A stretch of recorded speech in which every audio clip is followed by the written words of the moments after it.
بسم اللہ الرحمن الرحیم۔ السلام علیکم ناظرین، AWC ایگری کے ساتھ میں ہوں آپ کا میزبان طاہر ندیم۔ ناظرین، جیسا کہ آپ جانتے ہیں کہ ہمارے ملک میں زراعت انتہائی اہمیت کا حامل سیکٹر ہے۔ آج ہم موجود ہیں بہاؤالدین زکریا یونیورسٹی کے شعبہ ایگرانومی میں، اور ہمارے ساتھ موجود ہیں پروفیسر ڈاکٹر عذرا یاسمین صاحبہ۔ آپ نے اپنی PhD سوہانجنا کا جو درخت ہے اس کو مد نظر رکھتے کی، اور جب آپ یونیورسٹی میں تشریف لائیں تو یہاں آپ نے سوہانجنا کو مد نظر رکھتے ہوئے اور اس کی ایک ادویاتی پودے کے حساب سے افادیت کو سمجھتے ہوئے اس کی ہماری پیداواری صلاحیت کو بڑھانے کے لیے استعمال پر توجہ دی، اور انہوں نے سوہانجنا سے ایک ایسی پروڈکٹ تیار کی ہے جو ہماری پیداواری صلاحیت کو بڑھانے میں اہم کردار ادا کرتی ہے۔ تو اس حوالے سے آج ہم بات کریں گے پروفیسر ڈاکٹر عذرا یاسمین صاحبہ سے کہ انہیں یہ خیال کیسے آیا کہ سوہانجنا سے ایک ایسا سٹیمولیٹر، ایک ایسی دوائی تیار کی جا سکتی ہے یا ایک ایسا پروڈکٹ تیار کیا جا سکتا ہے جو ہماری ہمہ قسم کی زرعی پیداوار میں اضافہ کرنے کا باعث بن سکتی ہے۔ السلام علیکم۔ وعلیکم السلام۔ ڈاکٹر صاحب، بہت خوشی ہوئی کہ آپ نے ہمیں ٹائم دیا، آپ کا بڑا قیمتی وقت ہے، تو اس کے لیے ہم آپ کے شکر گزار ہیں۔ ڈاکٹر صاحب، آپ ہمیں بتائیں کہ سوہانجنا جو ہے اس کی جو افادیت ہے اس کو مد نظر رکھتے ہوئے آپ نے اپنی PhD بھی کی، اور پھر اس کے بعد اس کی جو پروڈکٹ ہے جو ہماری پیداوار کو بڑھانے کے لیے استعمال وہ تیار کی۔ اس کا آپ کو کیسے خیال آیا، اور پھر اس کے لیے آپ نے جو اپنا ایک پروجیکٹ تھا تیار کیا، تو اس میں آپ کو کس حد تک کامیابی ہوئی اور کس طرح اس کو آپ نے آگے بڑھایا؟ جی، بہت شکریہ آپ کا۔ میں آپ کی بہت شکر گزار ہوں کہ چینل سے میں اپنے تمام کاشتکار بھائیوں اور تمام پاکستانیوں کو اور انٹرنیشنلی بھی لوگوں کو پیغام تو کچھ معلومات نہیں دینا چاہوں گی سوہانجنے کے بارے میں، کیونکہ میں صدرن پنجاب سے تعلق رکھتی تھی، اور میں نے جب ایگریکلچر کو جوائن کیا اپنی BSc لیول پہ، تب بھی میں نے ایک پیشن، ایک جذبے کے تحت اس کو جوائن کیا۔ میں نے جسٹ ڈگری کے لیے اس میں نہیں آئی تھی۔ پھر میرا یہ تھا کہ جو میرے اپنے صدرن پنجاب کا ایک بہت اہم درخت ہے سوہانجنا یا مورنگا، دنیا نے ہمیں جب اس کی اہمیت بتائی تب ہمیں یاد آیا کہ یہ تو ہمارے اپنے صدرن پنجاب کا پلانٹ ہے، میں اس کو لے کے چلنا چاہتی تھی۔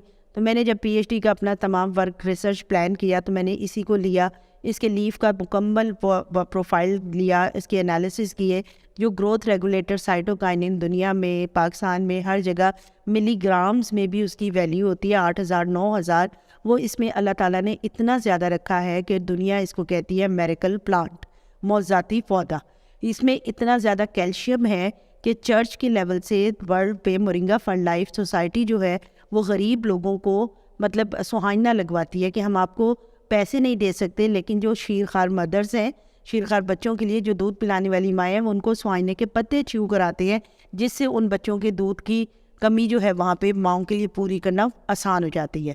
تو جب اس کے اندر اتنی زیادہ کریکٹرسٹکس تھیں، اور دوسری طرف میرے صدرن پنجاب سے بھی تھا، دوسری طرف میرے ملک کو خوراک کی کمی کا سامنا تھا، ہم اپنی فصلات کا اب ایریا نہیں بڑھا سکتے کیونکہ ہمارے پاس پاپولیشن کے لیے بھی بہت سارا ایریا آلریڈی ریزیڈینشل میں چلا گیا، کمرشل میں۔ اب جتنے ایریا پہ ہماری کراپس کاشت ہو رہی ہیں تو ہمیں اب دوسری اپروچ استعمال کرنا تھی کہ ہم ہاریزنٹل نہیں بڑھ سکتے، لیکن ورٹیکلی ہم پر ایکڑ ییلڈ بڑھائیں۔ اس ییلڈ میں کیونکہ سوہانجنے کے اندر نظر آ رہا تھا کہ وہ تمام گروتھ ریگولیٹر، نیوٹرینٹس اور موجود ہے اتنی مقدار میں غذائی اجزاء کہ یہ پودے کو اسٹرینتھن کر سکتے ہیں۔ دوسرا ایشو یہ تھا کہ ہمارے پاس بہت زیادہ اتنی زہریں آ گئی تھیں کہ ہم پودوں کو کیڑوں سے بچانے کے لیے، بیماریوں سے بچانے کے لیے جب ان زہروں کا استعمال کر رہے تھے تو اس سے ہمارا ماحول بہت زیادہ آلودہ ہو رہا تھا۔ تو اس آلودگی سے بچانے کے لیے اور پر ایکڑ ییلڈ بڑھانے کے لیے مجھے یہ سوہانجنا بہت ایک پرومسنگ ثابت ہوا۔ میری PhD میں اس کے تمام ریزلٹس لے چکی تھی کہ جو ہماری نمکیات والی زمینیں تھیں، یا ہمارا اکثر ویٹ کی سوئنگ لیٹ ہو جاتی ہے، جب ہماری کاٹن کی ابھی پکنگ ہوتی ہے تو اس کی وجہ سے جب ویٹ کی بجائی ہوتی ہے تو موسم بہت ٹھنڈا ہو چکا ہوتا ہے، تو لو ٹیمپریچر۔ اس کے بعد جب ہماری مکئی کی باری آتی ہے، اگر فروری میں ہم تھوڑا سا بجائی میں لیٹ ہو جائیں تو درجہ حرارت بڑھ جانے کی وجہ سے اس کا اگاؤ بہت متاثر ہوتا ہے۔ اسی طرح ہمارے پاس جو کپاس تھی، کپاس کے اندر ہمارا پھٹی کا وزن بڑھانا یا نمبر آف اس کے بالز بڑھانا، وہ میرے تمام سامنے تھے، اور ہم نے ان تمام پہ اس کو ٹیسٹ کیا اور ہم نے تمام میں وہ پروف کیا۔ ہمارے پاس ریزلٹس ہیں، کسانوں کے اپنے فیلڈ کے ریزلٹ ہیں، ہمارے پاس لیب کے رزلٹ ہیں، اور ہر ایک کے ساتھ میں ہم نے لیب سے اس کی تجزیاتی رپورٹ ہمارے پاس ہے کہ یہ ہر جگہ پہ ہمیں پرومسنگ پروو ہوا، جس کے بعد ہم نے کہا کہ یہ تمام ریسرچ جو ہے اس کو ایک کمرشل فارم میں مارکیٹ ہونا چاہیے تاکہ عام بندے کی اپروچ میں یہ چیز آ جائے۔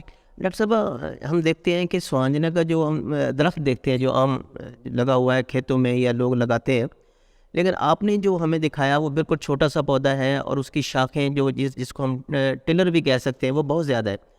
تو یہ آپ نے اس کو کیسے ایک پودے سے بڑے درخت سے آپ اس کو پودے کی شیپ میں لے کر آئے ہیں؟ یہ بھی ابتدائی مرحلہ تھا، تو آپ نے اس کو کیسے پہلے ڈیولپ کیا؟ دیکھیں، جب ہم نے اس سے دوائی تیار کرنی تھی تو ہمیں را مٹیریل بہت زیادہ مقدار میں چاہیے تھا۔ جو درخت ہے اس کے اوپر پتا ایک تو اتنا ینگ نہیں ہوتا، نمبر 2 اس کے اوپر پتے کی جو پروڈکشن ہے نا وہ بہت کم ہوتی ہے، اس لیے پروڈکشن بڑھانے کے لیے، را مٹیریل کی کوانٹٹی بڑھانے کے لیے ہم نے اس کا میتھڈ آف کلٹیویشن بھی تبدیل کیا۔ اس میں ہمیں 3-4 سال فائنل کرتے ہوئے لگے، لیکن اب ہمارے بالکل فصل کی سائز کے پودے ہیں، چارے کی طرح ہم ان کو کاٹتے ہیں، باری باری کاٹتے ہیں، مطلب ہفتے بعد دوسرے پودے، ہفتے بعد تیسرے، اس طرح ہمارے پاس پیچھے خام مال کی کمی نہیں آتی اور فریش پتا ہمیں ہر ٹائم اویلیبل ہوتا ہے۔ تو ڈاکٹر صاحب ہم 1 ایکڑ میں یہ جو مرنگا کی جو کاشت ہے کہ وہ کتنے پودے کاشت کر سکتے ہیں، اور اس سے جو ہمیں وہ ییلڈ حاصل ہوتی ہے وہ کتنی ہو جاتی ہے اور کتنی بار ہوتی ہے؟ اگر ہم ایک دفعہ اس کو لگا دیں تو پھر یہ کب تک یہ چلتا رہتا ہے؟ مطلب یہ تو جب آپ لگا دیں گے، کیونکہ اس کی جڑیں بنتی ہیں، پرینیل ہے، اس کی جڑیں بنتی ہیں درختوں کی طرح، جڑیں جیسے آم کا پودا ہے کہ ہر سال آپ اس سے پتے وہ پھل لیتے جاتے ہیں، لیکن اس سے پھل لینے کے لیے کیونکہ ہم نے کام پتوں پہ کرنا ہے، ہم پھل پہ نہیں کر رہے، تو ہمیں پورے 6 مہینے کا انتظار نہیں کرنا کہ جب ایک دفعہ یہ آ جائے گا تقریباً 1.5 سال میں یہ پروڈکشن دینے پہ آ جاتا ہے۔ جب یہ پروڈکشن دینے پہ آ جاتا ہے تو آپ ٹن بائی ٹن اس کو کاٹیں تو ہر 20-25 دن بعد آپ کو وہ پودا دوبارہ پتے دینے پہ ریڈی ہوتا ہے۔ اور اس کی جو پلانٹنگ ہے اس میں ہم مطلب جب فصلوں کے طور پہ لگاتے ہیں، بیج سے لگاتے ہیں، قلم سے ہم نہیں لگا رہے، بیج سے لگائیں پودا آپ، تو آپ کو تقریباً جو ہے نا 1 ایکڑ کے اندر آپ 2.5 فٹ کے فاصلے پہ یا 2 فٹ کے فاصلے پہ جتنی آپ کی پروڈکشن آپ کو چاہیے اس لحاظ سے آپ پودے اس کے لگا دیں تو آپ کی جو ہے نا فصلوں کی طرح پوری فصل کا وہ ایریا تیار ہو جاتا ہے۔ اور جب ہم اس کو لاتے ہیں یہاں پہ جو ہم پروڈکٹ بنا رہے ہیں اس کے لیے ہمیں تقریباً 10 kg 1 لیٹر کے لیے چاہیے۔ تو ڈاکٹر صاحب آپ ہمیں یہ بھی بتائیں کہ جب آپ اس کی وہ پروڈکٹ تیار کرتے ہیں تو مرحلہ وار اس کو آپ کیسے اس کو چلاتے ہیں جب آپ اینڈ پروڈکٹ پہنچتے اس میں کیونکہ مطلب کہ ہم ایک سادہ سا کانسیپٹ لے کر چلے تھے، آپ نے اپنے گھروں میں عام طور پہ دیکھا ہوگا جو سبز پتوں والی چیزیں ہیں انہیں جب ہم فریزر میں رکھتے ہیں، ہم ان کو جب فریزنگ سے باہر نکالتے ہیں تو ان میں سے ان کا اپنا پانی نکل رہا ہوتا ہے۔ ہم یہی پانی لینا چاہتے تھے کہ جو پتے کا اپنا پانی ہے۔ اس کے لیے ظاہر ہے جب وہ ہمیں کوئی بھی عام بندہ دے کے جائے یا ہم خود پتے لے کر آئیں، ان کی صفائی بہت ضروری ہوتی ہے کیونکہ باہر ان پہ ڈسٹ وغیرہ پڑی ہوئی ہوتی ہے۔ ہم پہلے ان کی شاخیں کاٹتے ہیں، ہمارے پاس یہاں پہ کرشر ہے کہ وہ کرشر کے بعد ہم واشنگ پہ جاتے ہیں، ان کو واش کرتے ہیں، واش کے بعد ہم ان کو فریز کرتے ہیں تاکہ ان کا سیل سیپ ہم ایکسٹریکٹ کر سکیں، پھر ہم اس کو ایکسٹریکٹر پہ لے جا کے اس کا سارا سیل سیپ لے لیتے ہیں، اور سیل سیپ لینے کے بعد ہم اس کو، کیونکہ ابھی اس میں کچھ نہ کچھ پلانٹ مٹیریل آ رہا ہوتا ہے تو ڈاؤٹ ہوتا ہے کہ اگر ہم نے اس کو سپرے کیا تو وہاں پہ فنگس نہ آ جائے۔ ہم نے سینٹریفیوج خود سے کسٹمائز کرائی ہے، پاکستان میں شاید کہیں بھی نہ ہو کیونکہ سینٹریفیوج عام طور پہ 50 ml والی بوٹل ہوتی ہے یا 10 ml والی ہوتی ہے، جو میرے پاس ہے اس کے اندر 750 ml والی 4 بکٹس لگی ہوئی ہیں، جس کی وجہ سے ایٹ اے ٹائم 3 لیٹر ہمارے پاس سینٹریفیوج ہو جاتا ہے۔ سینٹریفیوج کے بعد ہم نے شیلف لائف بھی یہاں چیک کی ہے، 1.5-2 سال تک بھی اس پروڈکٹ کو کوئی پرابلم نہیں آتا، اس کے اندر کوئی ریزیڈیو نہیں ہوتا۔ تو ڈاکٹر صاحب یہ جو چھوانجنے کی فصل ہے اس پر بھی ابتدا میں کسی بیماری کا اٹیک ہوتا ہے؟ نہیں، اللہ کا لاکھ شکر ہے کہ یہی تو ساری آبزرویشنس تھی ہماری کہ سدرن پنجاب میں آپ نے دیکھا کہیں بھی روڈ کے کنارے کھڑا ہے، کہیں نہروں کے کنارے کھڑا ہے، اس پہ کوئی بیماری کا، اس کو کاٹن کی طرح جیسے ہے نا کہ سوکا نہیں مارتا، اس کو ڈوبا مارتا ہے کہ ایسی جگہ نہ ہو جہاں پانی کھڑا رہے، اسٹیگننٹ واٹر میں یہ اتنا خوش نہیں رہتا پھر، لیکن بیماری کا یا کسی اس کا کیڑے مکوڑوں کا وہ حملہ اس میں کم ہے کیونکہ یہ خود سے اس کے اندر امیونٹی اللہ نے دے رکھی ہے۔ تو ایکسٹریکشن کے لیے جب آپ پتوں کو خشک کرتے ہیں، سائے میں خشک کرتے ہیں یا دھوپ میں خشک کرتے ہیں، تو اس میں رٹ وغیرہ جو ہے، مٹی ہے، گرد و غبار ہے، اس کا کیا دیکھیں یہ جو تھوڑا سا مس کانسیپٹ مطلب لوگوں کا ہے، وہ پاؤڈر کی فارم کے لیے ہمیں انہیں ڈرائی کرنا ہوتا ہے، لیکن جو کام ہم کر رہے ہیں اس میں ہم اس کو ڈرائی نہیں کرتے۔ اگر ہم نے اس کو ڈرائی کیا تو اس کے اندر جو انزائم ہے نا اس کی ایکٹیویٹی ختم ہو جاتی ہے۔ ہم نے تو واش کیا، واش کے بعد فریز کیا اور فریز کے بعد اس کا سیل سیپ لے لیا، ہم نے اس کو میں ڈرائنگ کی ہی نہیں۔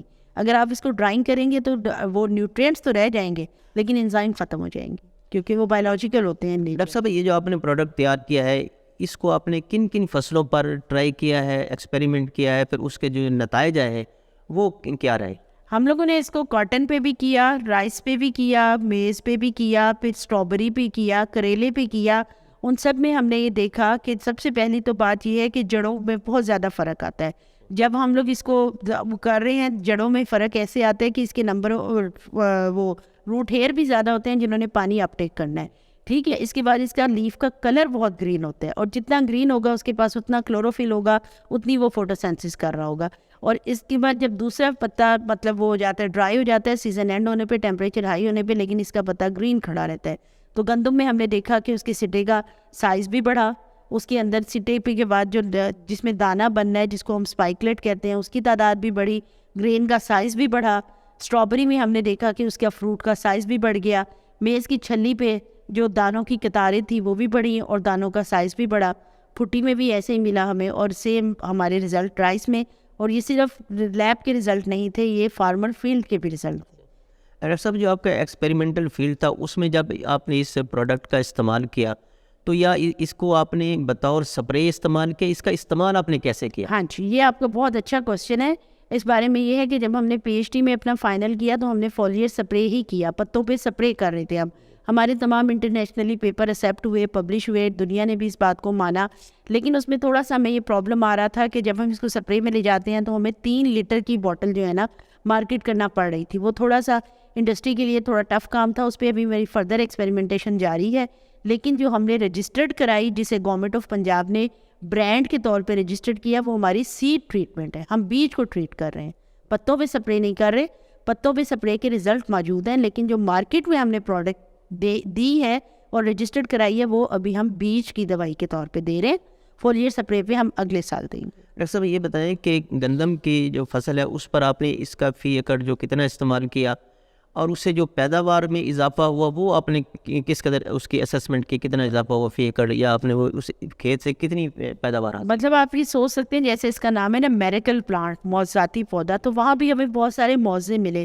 یعنی کہ اگر کسی بندے نے جب تک خود نہیں کیا نا شاید وہ میری بات کا بلیف بھی نہ کرے کہ ہمارے پاس 1 ایکڑ 50 kg پہ صرف 100 ml لگا ہے, صرف 100 ml. کین یو امیجن کہ 100 ml چھوٹی سی بوٹل ہے 100 ml کی, اور اس نے آگے جا کے 25 سے 30% ییلڈ میں رفلی انکریز کر دیا. 50 kg بیج پر آپ نے اس کا صرف 100 ml کی استعمال کیا. 100 ml. اور میز میں ہماری جو 8 kg سیڈ یا 10 kg لگتا ہے اس میں ہماری صرف 25 ml کی بوتل گئی ہے. اور کاٹن پر اس آپ نے کتنا استعمال کیا؟ کاٹن کا ہم لوگ جو فائنل کریں گے اس کی ڈوز اس سیزن میں ہم آپٹیمائز کریں گے. ہماری ڈفرینٹ ڈوزز ہیں, لیکن کیونکہ ہم جب سیزن آتا ہے فارمر کے پاس ایکچوئل جو ہماری آپٹیمائز ہوتی ہے اس کو پھر آ کے ہم رکھ پائیں. ڈاکٹر صاحب آپ نے ہمیں وہ گندم کے ٹرائل والے سٹے بھی دکھائے, یہ ہمارے سامنے موجود ہے. تو کیا آپ نے اس کا وہ ویٹ بھی کیا, اس کا فصل جو آپ نے کاشت کی تھی ایکسپیریمنٹل بنیاد پر؟ یا بالکل, ہمارے پاس جو پچھلے سالوں کے رزلٹ ہیں اس میں ہم لوگوں نے گرین کا ویٹ بھی لیتے ہیں اور گرین کا سائز بھی لیتے ہیں, اور آگے چل کے ہم گرین ییلڈ اور بایولوجیکل ییلڈ دونوں لیتے ہیں. یہ سیٹیں جو آپ کو دکھائے ہیں ان کا ہمارے پچھلے ایکسپیریمنٹیشن سے یہ فرق ہے کہ وہ ہمارے صرف ایکسپیریمنٹ لیول کے پلاٹس تھے, لیکن یہ ہماری پورے ایکڑ میں لگی ہوئی ہے میس لیول پہ. کتنا ڈفرینس پیداوار میں آپ نے محسوس کیا؟ آپ سے کہا رفلی 25 سے 30% تک آ جائے اضافہ. یعنی کہ اگر ہمارا کاشتکار فیلڈ میں اس وقت 25 سے یا 30 من لے رہا ہے تو اس پروڈکٹ کے استعمال سے وہ 50 سے 60 من فی ایکڑ تک لے سکتا ہے. ساتھ میں یہ ہے کہ اس کی نہ زمین ہارڈ ہوگی کیونکہ کوئی کیمیکل نہیں ڈالا, اس کے دانے میں کوئی ہیوی میٹل نہیں آئیں گی کیونکہ کیمیکل نہیں ڈالا, جو اس کا پانی آلودہ ہوتا ہے وہ نہیں ہوگا. اور کاسٹ دوسری طرف اگر آپ کاسٹ اسٹیمیشن کریں اسے صرف 1 ایکڑ کے لیے 100 ml لینا ہے. تو ڈاکٹر صاحب جو کاٹن کی فصل ہے اس پر آپ نے کس قسم کے اثرات اس کے جو وہ دیکھے؟ کاٹن میں ہم نے دیکھا کہ جو اس کی پھٹی کا وہ بال کا پہلے سائز بڑھا, نہ پھر بال کا ویٹ بڑھا, اور اس کے بعد جو اس میں سے ہم نے وہ کاٹن لی پھٹی لی اس کا وزن بھی بڑھا تھا. ڈاکٹر صاحب ہماری جو کپاس کی فصل ہے وہ 1,30,35 لاکھ بیل تک پہنچی, لیکن الٹیمیٹلی پھر بدقسمتی سے کیڑے کا اٹیک ہو گیا, کرلی وائرس کا اٹیک ہو گیا, تو پیداوار اب وہ 46 لاکھ 45 لاکھ گانٹ تک پہنچی ہوئی ہے. تو کیا ہمارا کاشتکار جو ہے وہ اس دوائی کے استعمال سے تصور کر سکتا ہے, سوچ سکتا ہے کہ اس کی پیداوار 2 گنا ہو جائے گی؟ دو گنا مطلب ہم یہ کہہ سکتے ہیں، لیکن اصل یہ ہے کہ اس سال میں نے آپ سے کہا ہے کہ کاٹن کے لیے زیادہ تر چیزیں جو ہماری لیب والی ہیں وہ ایکڑ کی ٹرائل پہ اس سال جائیں گی. ویٹ اور میز میں ہم کر چکے ہیں. اس سال ہم نے کاٹن کو فارمر فیلڈ میں کرنے کے بعد ہم ایک ایسٹیمیٹڈ جو ہماری 10% والی ہے اس سے ہم ذرا مطلب اس کو ایکچوئل ٹرمز میں لائیں گے. اسٹرابری پر بھی آپ نے اس کا ایکسپیریمنٹ کیا، اس کے کیا نتائج رہے؟ اس کی نتائج یہ ہے کہ اسٹرابری کا کلر بہت اچھا ہو گیا، اسٹرابری اور ویٹ بڑھ گیا. اس کا ویٹ تو مطلب میز میں، ویٹ میں، اسٹرابری، کریلے سب میں ہم نے دیکھا ہے کہ سائز اور ویٹ بڑھتا ہے. ہمیں اس وقت ضرورت بھی اسی چیز کی، ہماری جو فی ایکڑ پیداوار ہے اس میں زیادہ سے زیادہ ہم اضافہ کر سکیں تاکہ جو ہم گندم میں یا کاٹن میں خود کفالت حاصل کر سکیں. تو اس سے ہمارے کاشتکاروں کے لیے ایک ہم کہتے ہیں خوشخبری ہے کہ جو آپ نے یہ پروڈکٹ تیار کی ہے. بالکل بالکل. اور جو ہے مطلب ہمارے کاشتکار ہیں ڈی جی خان میں، وہ ہم سے بہت زیادہ پروڈکٹ منگواتے ہیں. ہم نے کہا کہ ابھی انڈسٹری نے اتنا کمرشل نہیں کیا ہے کہ آپ ہم سے کیوں اتنی پروڈکٹ لے رہے ہیں. اس نے 25 لیٹر بھی، 30 لیٹر بھی، وہ کہتے ہیں اس کو آئل سیڈ کراپ پہ، تیل دار اجناس پہ، جو یہ تھی رایا تھی، سرسوں تھی، اس پہ اس کو بہت رزلٹ ملے. ڈاکٹر صاحب یہ جو آپ نے پروڈکٹ تیار کی ہے اس کو آپ نے کیا نام دیا ہے، اور یہ آپ یونیورسٹی کی بنیاد پر یا یونیورسٹی کی سطح پر تیار کر رہے ہیں یا اس پروڈکٹ کو آپ کمرشلائز بھی کریں گی، کیا اس کا؟ دیکھیں ہم نے اس پروڈکٹ کو نام جو دیا وہ سوہانجنے سے ہی ڈرائیو کیا تاکہ لوگوں کے لیے لینا بھی آسان ہو. اس کو ہم نے سانجھی کا نام دیا کیونکہ یہ اوریجنیٹ ہو رہی تھی سوہانجنے سے. اور پھر سائنٹسٹ تو ریسرچ ہی کر سکتا ہے. ابھی بھی میرے بہت سارے ریسرچ ٹرائلز ہیں لیکن کمرشل کرنے میں ہم اتنے انوالو نہیں ہوتے ہیں. اس لیے HEC کے ویژن کے مطابق ہم نے ایک انڈسٹری کو پہلے اپنے ساتھ آن بورڈ رکھا تھا، ہیگزون کیمیکلز. اس کو مارکیٹ کرے گا ہیگزون کیمیکلز. اس کے وہ یہ مارکیٹ کرے گا، کمرشلائز ہو گئی، لیکن مارکیٹنگ میں تمام سیل ٹیم اور تمام چیزیں ان کی انوالو ہوں گی. تو اس وقت اس کی مارکیٹنگ شروع ہے. اگر کاشتکار آپ سے یہ پروڈکٹ لینا چاہے جی بالکل، تو یہ ہیگزون جو کیمیکلز ہے وہ دے گا یا یونیورسٹی کی سطح؟ اگر ان کو بلک میں چاہیے تو ظاہر ہے ہیگزون دے گا، لیکن اگر ان کو تھوڑی بہت چاہیے کہ ابھی وہ اس بات میں ڈاؤٹ فل ہیں کہ ہم صرف ٹرائل کرنا چاہتے ہیں، دین وی کین اسسٹ دیم. ہم انہیں کہتے ہیں کہ آپ اپنے پتے لے آئیں، یا پھر کیونکہ ہمارے پاس اب گورنمنٹ کا وہ پروجیکٹ ختم ہو گیا HEC کا جو تھا، جو تھوڑی بہت اس کی کاسٹ ہے وہ آپ پے کر دیں. ہم آپ کو مشینری پلانٹ ہے لگا ہوا ہے، پروسیسنگ پلانٹ، ہم آپ کو پروڈکٹ تیار کر دیں گے. ڈاکٹر صاحب ہمارے ملک میں کاشتکار کو بڑا مسئلہ ہے کہ اس کے جو زرعی مداخل ہے، ان پٹس ہیں، وہ بہت زیادہ مہنگے ہیں اور غیر معیاری بھی ہیں. تو یہ جو پروڈکٹ آپ نے تیار کی ہے یہ ایک کیسی پروڈکٹ ہے کہ اس میں کاشتکار کس حد تک اس پر بھروسہ کر سکتا ہے، اور اس کو جو اس کا استعمال ہے اس میں کتنی آسانی ہے؟ اس میں آسانی تو خیر استعمال تو ہم نے اس کو بہت سمپل رکھا ہے. اس میں کوئی ہم نے کیمیکل یا کوئی ٹیکنیکل چیز نہیں ڈالی. اور جہاں تک کاسٹ کی بات ہے تو انڈسٹری کا بھی یہی کہنا ہے کہ انہوں نے اس کو ایز اے بونس پروڈکٹ کے طور پہ دیں گے کہ ہمارے پاس بزنس کے لیے اور بہت زہریں ہیں، لیکن کیونکہ اس کی کاسٹ، ہمارا را مٹیریل پاکستانی ہے، کوئی چیز امپورٹ نہیں ہو رہی، یہی پروسیسنگ یہی، تو ہوپ فلی ہمارا آپس میں یہ ہے بھی MOU ان کے ساتھ، اس کی پرائس اتنی منیمل ہوگی کہ فارمر کے لیے ایزیلی افورڈیبل ہوگی.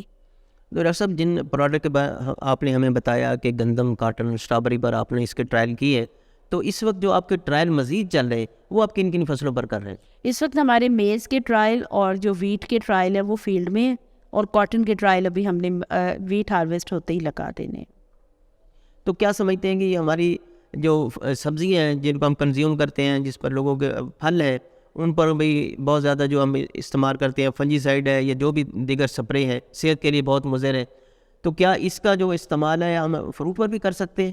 بالکل کر سکتے ہیں. ہم نے فروٹ پہ کروایا بھی ہوا ہے. ہم نے یہ جو مینگو ہے اس پہ کورا پڑنے سے پہلے ہم نے سپرے کرائے تھے کہ ہم دیکھنا چاہ رہے تھے کہ کورے سے بچاؤ کتنی حد تک ان کا ہو جائے گا. یہ ہم ڈاکٹر صاحب یہ جو پروڈکٹ ہے آپ کا، یہ تو آپ بیج کو ٹریٹ کرتے ہیں، اس پر استعمال کرتے ہیں، تو کیا جو پودے ہوتے ہیں وہ تو ایک دفعہ کاشت ہو جاتے ہیں، پھر ان کو تو سپرے کی ضرورت پڑتی ہے ان کے فروٹ کو بہتر کرنے کے لیے، ان پر اگر کوئی کسی بیماری کا یا موسم کا کوئی اثر ہو گیا اس کو روکنے کے لیے، تو پھر اس پر کیسے ان کا استعمال؟ مطلب یہ ہے کہ جہاں تک بیماری والا ہے ہم یہ نہیں کہہ سکتے کہ یہ اس کا 100% وہ والی کاسٹ کم کر دیتا ہے، لیکن یہ اس کو 50% ضرور ریڈیوس کرتا ہے، کیونکہ اس نے پودے کی امیونٹی اتنی اسٹرینتھن کی ہوتی ہے کہ اس پہ اس کے لیے بیماریوں کا شکار ہونا یا وہ کیڑوں کا اس پر آنا، حملہ ہونا کوئی آسان ٹاسک نہیں رہ جاتا. وہ ان کو ریزسٹ کرتا ہے، اس کا اپنا انٹرنل ڈیفینس ڈیولپ ہوتا ہے. اور اس وقت جو مین ہے نا وہ کیڑے اور بیماریوں کو تھوڑا ہمارے مطلب کمرشل سیکٹر نے اٹھایا ہوا ہے کیونکہ انہوں نے اپنی پروڈکٹ سیل کرنی ہے، ورنہ اس سے زیادہ پرابلم ہمیں ہائی ٹیمپریچر، لو واٹر، ہمارے پاس پانی نہیں ہے، ہمارے پاس ٹیمپریچر بہت ہائی ہو جاتا ہے یا بہت لو ہو جاتا ہے، ہماری زمین کلر زدہ ہے. ہمارے اصل ان کے اگینسٹ ہمیں چاہیے ہے کہ ہماری پروڈکٹ ان کے اگینسٹ پرفارم کرے. وہ پروڈکٹس مارکیٹ میں آنی چاہیے، اور یہ ان تمام اسٹریسز کے اگینسٹ اس میں تمام کریکٹرسٹکس ہیں کہ کراپ کو ان علاقوں میں فیل نہیں ہونے دیتا جہاں ٹیمپریچر کا ایشو ہو یا پانی کی کمی ہو یا نمکیات کا ایشو. یعنی کہ یہ جو پروڈکٹ ہے آپ کا، جہاں یہ پودے کی پیداواری صلاحیت بڑھاتا ہے، اس میں بیماریوں کے یا کیڑوں کے اگینسٹ یا موسمی جو اثرات ہیں، موسم سرد ہے یا گرم ہے، اس میں بھی یہ پودے کے قوت مدافعت میں اضافہ کرتا ہے. جی بالکل، اس کی قوت مدافعت بڑھا دیتا ہے. تو ڈاکٹر صاحب کیا آپ سمجھتے ہیں کہ یہ جو آپ نے پروڈکٹ تیار کی ہے، کوئی مزید بھی کوئی پروڈکٹ ایسی آ سکتی ہے؟ یہ تو آپ نے اس کے لیے تیار کی ہے ہماری فصلوں کے لیے، کو جو انسانی یوز کے لیے پروڈکٹ ہو سکتا ہے؟ نہیں، میں اسی میں پلانٹس والی سائڈ پہ ہی اور کام کر رہی ہوں کہ پہلے میں نے بایو اسٹیمولنٹ دیا ہے سانجی کی فارم میں، اب ہم بایو فرٹیلائزر بنا رہے ہیں کیونکہ ہمارے کسان بھائیوں کو بہت عادت ہے کھاد ڈالنے کی. اور کھاد کا سینیریو آپ پچھلے 2-3 مہینے سے دیکھ رہے ہیں. نمبر 1 پرائسز بہت ہائی ہیں، نمبر 2 وہ مارکیٹ میں اویلیبل ہی کوئی نہیں ہے. ٹھیک ہے، اس لیے ہم اب بایو فرٹیلائزر بنا رہے ہیں، فارمر کو ایسی فرٹیلائزر دینے کی کوشش کر رہے ہیں 5 kg بیگ کی فارم میں، جو ایزی ایکسیس ہو اور اس کی لو پرائس ہو اور اس کے لیے افورڈیبلٹی آسان ہو. تو میرا ہیومن سائڈ پہ جانے کا کوئی ارادہ نہیں ہے. بہت لوگ ہیں جو کہ ہیومن پہ اور پاؤڈر پہ کام کر رہے ہیں. مجھے اسی سوائنے کے بینیفٹس کو استعمال کرنا ہے اپنی خوراک کے مسائل کو حل کرنے کے لیے اور ماحولیاتی آلودگی کے خلاف کام کرنے کے لیے. تو ڈاکٹر صاحب یہ جو پروڈکٹ آپ نے تیار کی سانجی، اس کا آپ کیا مستقبل دیکھ رہی ہیں؟ اس کا مستقبل مجھے تو بہت روشن نظر آ رہا ہے، کیونکہ ابھی میں آپ سے شیئر کرنا چاہوں گی، لاسٹ ویک میں اس کی ویڈیوز دیکھ کے میرے پاس سعودیہ سے ایک کمپنی آئی تھی. ان لوگوں نے کہا ہم وہاں رجسٹرڈ ہیں اور ہمیں آپ ہمارے لیے پروڈکٹ تیار کریں، ہمارے لیے یہ چیز تیار کریں، یہ کریں، ہم اس کو لینے کو تیار ہیں. ایون وہ یہ میرے ساتھ پلان کر کے گئے کہ ہم لوگ جو ہیں رمضان کے بعد ہیگزون کیمیکلز کے ساتھ ہم کانٹریکٹ کرتے ہیں، اگر وہ ان کی ہمارے ساتھ شرائط طے ہو جاتی ہیں تو ہم اس کو ایکسپورٹ پہ لے جاتے ہیں. ڈاکٹر صاحب اس پروڈکٹ کے مارکیٹ میں آنے سے یا اس کی تیاری سے کیا جو ہم اربوں روپیہ خرچ کرتے ہیں پیسٹی سائڈ کی امپورٹ پر، تو اس کے جو ہمارے اخراجات ہیں زر مبادلہ ہے، اس پر بھی بچت ہوگی؟ مطلب وی کین ایکسپیکٹ ہم یہ، لیکن اس میں بات یہ ہے کہ کچھ لوگوں کا یہ کہنا ہے، جیسے میرے وہ وائس چانسلر صاحب ہیں منصوبہ والے، وہ کہتے ہیں میڈم کا سٹائل ہے سادھوؤں والا. بات یہ ہے کہ پھر ہمارے سیکٹر کو، جو ہمارا پیسٹیسائڈ یا ایگرو کیمیکل والا سیکٹر، اس کو بھی اتنے ہی پیشنس سے کام کرنا پڑے گا. اتنی سنسیریٹی سے کام کریں گے، اتنے پیشنس سے کریں گے تو نو ڈاؤٹ ہم اپنے فارن ایکسچینج کو کم کرنے میں کامیاب ہو جائیں گے. لیکن اگر وہ اپنے فارن انٹرسٹ ساتھ رکھیں گے پھر ہمارے لیے سکسیس تھوڑی سی. ڈاکٹر صاحب ہمارا ملک بھی زرعی ہے اور ہمارے ملک میں بہت زیادہ فصلیں کاشت ہوتی ہیں، ہمیں ضرورت بھی ہے. تو کیا ہمارا جو یہ اس کا استعمال بھی، پروڈکٹ جو آپ نے تیار کی ہے اس کا استعمال بھی بڑھ سکتا ہے؟ تو ہمارا کاشتکار یہ جو سوانجنی کی فصل ہے اس کو بھی کمرشل بنیاد پر کاشت، یہ تو دیکھیں مطلب 3 طرح سے ٹارگیٹ ہو رہا ہے نا. پہلا یہ ہے کہ وہ فارمر اگر اس نے ایکڑ پہ اپنا پتہ لگایا، انڈسٹری اس کو بنا رہی ہے، اس کو کتنا زیادہ را مٹیریل، اسے ٹنوں کے حساب میں را مٹیریل چاہیے. فارمر کے لیے انکم جنریشن ہو گئی کہ وہ اپنا فصلوں کی طرح سوانجنے کو لگائے اور اپنا پتہ سیل کرے. پھر اس کے بعد یہ پروڈکٹ ان کو لو کاسٹ پہ اویلیبل ہے، تو ان کی جو فصلوں پہ سپرے ہوگا، سیڈ کو لگے گا، اس سے ان کی ییلڈ بڑھے گی. مطلب یہ تو فارمرز کے لیے تو بہت بینیفیشیل، وہ اس کا میتھڈ آف کلٹیویشن بدلیں اور پتے سیل کریں، انڈسٹری لے گی. تو اگر ہمارا کاشتکار ادھر آنا چاہتا ہے، تو اس کی کاشت کی طرف جانا چاہتا ہے، تو اس کو کیا ٹیکنیکل طریقہ اختیار کرنا چاہیے کہ وہ اس کو کاشت کرے اور اس کی پھر جو پیداوار پتوں کی حاصل کرے اس کو مارکیٹ میں لے کر آئے؟ ٹیکنیکل میں تو یہ تو اتنا معصوم سا، اتنا سادہ سا پلانٹ ہے، اللہ تعالیٰ نے آلریڈی اسے اتنا بلیسڈ کر دیا ہے کہ وہ میریکل ہے. اس کو اتنی کھاد کوئی خاص ضرورت نہیں ہے. زمین بھی بس یہ ہے کہ پانی کھڑا ہونے والی زمین نہ ہو، ہارڈ نہ ہو، جو واٹر لاگڈ ہو، کیونکہ یہ واٹر لاگنگ اتنی برداشت نہیں کرتا. باقی سمپل جو ہے بیڈس کو تیار کرے، اس کے اوپر لگائیں، اور جو ہے پانی کا بھی کوئی اتنا ایشو نہیں ہے کہ اس کو پانی آپ جو ہے نا شروع میں اس کو زیادہ چاہیے، ایک دفعہ اس کا روٹ سسٹم اسٹیبلش ہو جائے، اس کے بعد یہ دور دور سے خود ہی پانی اپ ٹیک کر لیتا ہے. مطلب کاسٹ آف پروڈکشن زیادہ نہیں ہے اس کی. بہت بہت شکریہ ڈاکٹر صاحبہ، آپ نے اپنا قیمتی وقت ہمیں دیا اور جو پروڈکٹ آپ نے تیار کی اس کے بارے میں آپ نے ہمیں مفید باتیں بتائیں. ناظرین، جیسا کہ آپ جانتے ہیں کہ سوانجنا ایک کرشمیٹک پودا ہے جس کے بارے میں پوری دنیا میں شور اٹھا ہوا ہے، اور اس کو مد نظر رکھتے ہوئے ڈاکٹر صاحبہ نے اس پر ریسرچ کی اور اس سے پروڈکٹ تیار کی. یہ ان کی جو پروڈکٹ ہے وہ ہمارے کاشتکاروں کے لیے ایک خوشخبری ہے، ایک نوید ہے کہ اس سے نہ صرف ان کی فصلیں بہتر پیداوار دیں گی اور ان کو دوائیوں کے استعمال سے، پیسٹیسائڈ کے استعمال سے، نیوٹرینٹس کے استعمال سے بھی چھٹکارا ملے گا، اور ان کی پیداوار دگنی ہو سکتی ہے اگر وہ اس کو اچھے طریقے سے استعمال کریں. اور اس اقدام سے نہ صرف ہماری پیداوار بہتر ہو جائے گی بلکہ ہمارا ملک بھی زرعی پیداوار میں خود کفالت اختیار کرے گا. آج تک کے لیے اتنا ہی. آئندہ سیگمنٹ تک اپنی میزبان طاہر ندیم کو دیجیے اجازت. اللہ نگہبان. میں یہ WC ایگری کے پلیٹ فارم کو استعمال کرتے ہوئے چند اہم پیغامات اپنے دینا چاہوں گی. سب سے بڑی بات تو میری اپنے کسان بھائیوں کو یہ ہے کہ یہ جو پروڈکٹ ہے اس کی اپنی تیزابی خصوصیات کی بنا پر ہماری زمین میں جو اساسی خصوصیات زیادہ ہیں، پی ایچ زیادہ ہے، یہ اس کو بھی کم کرتی ہے. آپ اس کو بلا خوف و خطر استعمال کریں، آپ کی زمین کی طاقت بھی بڑھے گی. ساتھ ساتھ میں جو ہے HEC کی شکر گزار ہوں بہت زیادہ، جنہوں نے میرے اس آئیڈیا کو، میری اس ریسرچ کو، اس انوویشن کو ایک پریکٹیکل فارم میں لانے کے لیے 13.85 ملین کی گرانٹ کے ساتھ TDF ٹیکنالوجی ڈیولپمنٹ فنڈ مجھے ایوارڈ کیا، اور میں اپنے اس خواب کو پورا کرنے میں، اپنے اس ریسرچ کو فارمر کی دہلیز تک پہنچانے میں کامیاب ہوئی. اور یہاں کیونکہ صدرن پنجاب کی میں فیمیل ہوں تو آپ کو پتہ ہے وہ اتنی امپاور نہیں ہے. جب تک اس کی فیملی، اس کے گھر کے افراد، خاص طور پہ میرے ہسبینڈ رانا محمد عابد صاحب، جب تک میرے ساتھ شولڈر بائی شولڈر نہ کھڑے ہوتے تو صدرن پنجاب کی فیمیل کے لیے یہ پاسبل نہیں تھا کہ وہ ایک خواب دیکھتی اور اس کو پریکٹیکل شکل دے سکتی. اور سب سے آخر میں اپنے ریسرچ اسٹوڈنٹس جنہوں نے میرے پاس اس سہاننے کے پروجیکٹ میں PhD کی، MSc کی، شیلا، اراد، عمران، وجیہ الحسن، بہت سارے ایسے جن کے میں ابھی نام نہیں لے پائی لیکن ان کو پتہ ہے کہ وہ میرے بچے ہیں، عارف تھا، ان سب نے اس خواب کو عملی شکل دینے میں بہت اہم کردار ادا کیا. اور ہم سب اللہ تعالیٰ سے دعا گو ہیں کہ جتنا اچھا ہم نے یہاں کام کیا یہ ہمارے ملک کے لیے بھی اتنا ہی اچھا مفید ثابت ہو، اور ہماری پیداوار میں واضح اضافہ ہو، اور ہم خوراک کے مسائل کو حل کرنے میں کامیاب ہوں.